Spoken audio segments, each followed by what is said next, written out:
Hey everybody, welcome back to our image critique uh, series that we started a couple weeks ago. Today we're going to go and look at a forearm. The reason we're doing this is so we can all know what needs to be seen on any given x-ray. Today we're going to go over the forearm. Now we know that the forearm is a long bone. And when we have a long bone, we know that there's only two images that we need to take. And in this case, it's an AP and a lateral. And I have an AP and a lateral here, and we are going to critique them. Now, just like the previous couple videos, we're going to use the acronym PACEMAN to look at these images and make sure that everything we need to see is there. Okay, let's run through PACEMAN again. The P stands for position. Uh, A stands for area, C stands for collimation, E stands for exposure, M stands for marker, A stands for aesthetics, and name stands for N. Okay, but you guys are gonna know what PACEMAN means, and you are going to be able to use this in critiquing your own images. And like I've said before, I encourage you to take the time to critique the images that you take. Find what you're doing wrong and work on fixing it on the next time. Okay, it's all about learning. It's all about growth. So let's move on to the forearm. Here we've got a AP left forearm. Okay, you'll note that this is an AP. We've got both the radius and ulna. They are separated. They're not crossed at any point. Thus telling us that this is an AP and not a lateral. If it was a lateral, the radius and ulna would be superimposed over each other, right? You'll note in this picture that there's been a surgical procedure done here. It looks like this gentleman or woman had a distal radial blowout fracture where they had to go in there and use a plate and screws and put it back together. Okay, but nonetheless, let's use our little acronym here. So position, this is a very well positioned AP left forearm. Okay, uh, so very good. Is the area that we need to see, is it seen in detail? Yeah. Okay, we know that we need to see at least the distal radius and ulna where it meets the carpal bones there, and we also need to see the proximal radius and ulna down here where it meets the humerus, right? We're going to get a little bit of the elbow joint, and we're going to get a little bit of the wrist joint. Okay, and everything in between. We need to be able to see both those long bones in their entirety. Okay, which we do. So collimation, yeah, I think collimation we did pretty well. There's a little bit of collimation that could have been done here, from here to here, and from here to here. It could have been a little bit tighter, uh, but yeah, collimation lines are decent. And then the next one is exposure, and we've got a good exposure here. We've got good contrast, good density. We can see between soft tissue and bony cortical very easily. There's nice sharp lines. Our joint spaces are open and well defined. And yeah, this is a nice contrasty picture, which is what we want. Collimation could be a little bit tighter, but great picture though. Okay, marker. Okay, yes, we have a marker here, and it is on the lateral side. When we're doing a left AP, our arm is outstretched like this.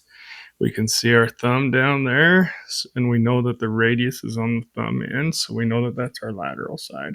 Okay, yeah, nice job with the marker. And aesthetic, yeah, aesthetically pleasing. This is a very nice picture. This is what you need to see on an AP forearm, guys.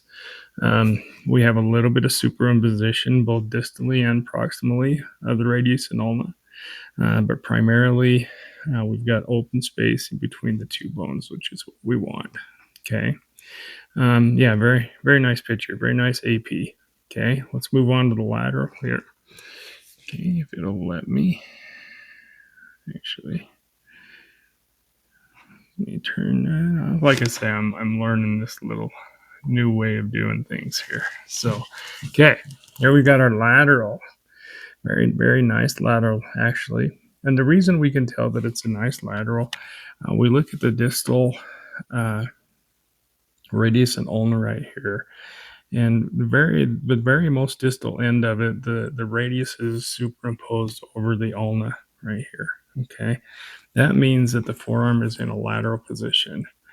We can also come down here and we can see the joint space between the ulna right here and uh, the humerus. Okay, it's a nice rounded half moon type joint space. It's very nice. Okay, this is a very nice lateral. You'll note that the arm is in a 45-degree angle.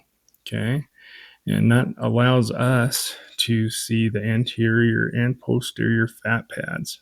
Okay, they're not well seen in this picture. I don't believe that there's any disruption or any reason for them to be prominent. But in an injury, occult type injury, you're going to be able to see the fat pads on the anterior and posterior of the forearm right here. Okay. Um, so our radius and ulna are superimposed distally, and they also slightly superimposed proximally right here where the radial head kind of fits underneath the anterior part of the ulna right there. Okay. Uh, so positioning, we're in really good shape. This is a very nice lateral. Okay. The area we're able to see what we need to see. Okay, we're able to see all the way from the carpal bones down through the where the ulna meets the humerus right here. Okay, we need to be able to see that. And also, I like to include about a fourth of the humerus on my lateral uh, forearms. That way, again, we can see the pat pads that we need to see. Okay, collimation, yeah, collimation decent. We could be a little more this way, but then again, we want to include this, right? So we could collimate in a little bit more, but as far as lengthwise goes, we're doing really well. We've got plenty of the carpal bones, and we've got plenty of the humeral ulnar joint right there. Okay, very good. Exposure wise, yeah, good exposure. Same as the AP. We got good contrast. We're able to see nice sharp lines between bone and soft tissue. We can even actually start picking up striation of muscle and tendons that run through your forearm. It's a really nice picture. You'll note that we're a little underexposed here at the fat part of the thumb, just because there's more tissue for us to go through at that point. So, yeah, exposure wise, we're great.